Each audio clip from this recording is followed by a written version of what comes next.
కేంద్రంలో నరేంద్ర మోడీ నాయకత్వంలో సర్వే ప్రకారం సుమారుగా 400 సీట్లు బీజేపీ పార్టీకి వస్తాయని జిల్లా అధికార ప్రతినిధి తునికి దశరథ తెలిపారు. మంగళవారం యాదాద్రి భువనగిరి జిల్లా ఆలేరు పట్టణ కేంద్రంలోని స్థానిక బీజేపీ పార్టీ కార్యాలయంలో ఏర్పాటు చేసిన మీడియా సమావేశంలో ఆయన మాట్లాడారు.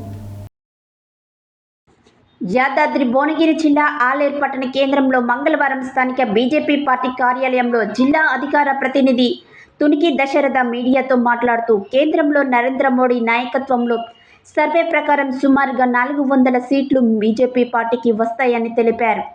సర్వే తెలిపిన వివరాలను కాంగ్రెస్ పార్టీ జీర్ణించుకోలేక ఎస్సీ ఎస్టీ బీసీ రిజర్వేషన్లను మొత్తం రద్దు చేస్తామని బీజేపీ ప్రభుత్వంపై అపోహలు చేయడం సరికాదని అమిత్ షా మాట్లాడినట్టు ఫేక్ వీడియోలు పెట్టి దుష్ప్రచారం చేస్తున్నారని తెలిపారు. ఈ కార్యక్రమంలో పట్టణ అధ్యక్షుడు నందా గంగేష్, పట్టణ ప్రధాన కార్యదర్శి వడ్డెమ్మ నరేందర్, పట్టణ ఉపాధ్యక్షులు గుడికాల మురళి, జిల్లా కార్యవర్గ సభ్యులు సముద్రాల శ్రీనివాస్, సుంకారిస్ మొజన్, బూత్ అధ్యక్షులు అమృతం, నర్సింహులు తదితరులు పాల్గొన్నారు.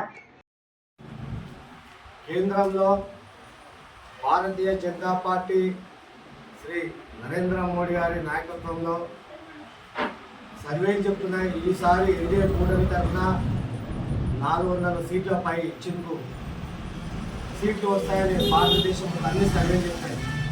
దీన్ని జీర్ణించుకోలేక కాంగ్రెస్ ప్రభుత్వం బీజేపీ కనుక 400 సీట్లు వస్తే ఎస్సీ ఎస్టీ బీసీ రిజర్వేషన్లు మొత్తం రద్దు చేస్తామని మన బీజేపీ ప్రభుత్వంపై ప్రజలకు అపోహలు లేపి ఎలాగైనా రాజకీయ లబ్ధి పొందాలనే దురుద్దేశంతో ఫేకు వీడియోలు అమిత్ షా గారు మాట్లాడిన ఫేకు వీడియోలు పెట్టి దుష్ప్రచారం చేసినారు.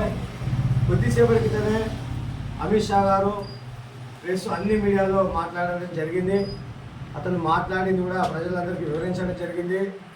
మేము మతపరమైన రిజర్వేషన్లు మాత్రమే వ్యతిరేకిస్తాము అని స్పష్టంగా చెప్పడం జరిగింది.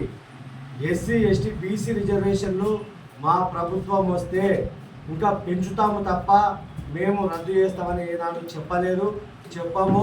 ఇది కాంగ్రెస్ వాళ్ళు చేస్తున్న దుష్ప్రచారం అని స్పష్టంగా మీడియా ముందు ప్రజలందరికీ తెలిసిపోయింది. రేవంత్ రెడ్డి జైలు కూడా ఖాయం. ఈరోజు పొద్దున్నే మన రేవంత్ రెడ్డి గారికి నోటీసులు కూడా అందజేయడం జరిగింది. గతంలో కూడా 2 పర్యాయాలు బీజేపీ గెలిచింది, ముచ్చటగా 3వసారి గెలుస్తుంది. ఆ 2 సార్లు గెలిచినా కానీ 370 ఆర్టికల్ రద్దు కానీ ట్రిపుల్ తలాక్ కానీ మన దేశ ప్రజలకు ఉపయోగపడే చేసింది. కానీ మన 400 సీట్లు వచ్చిందని ఏనాడు కూడా రాజకీయ లబ్ధి కోసం ప్రజల అసౌకర్యాలను చేయడం కోసం మాత్రం ఏనాడు ప్రభుత్వం చేయలేదు.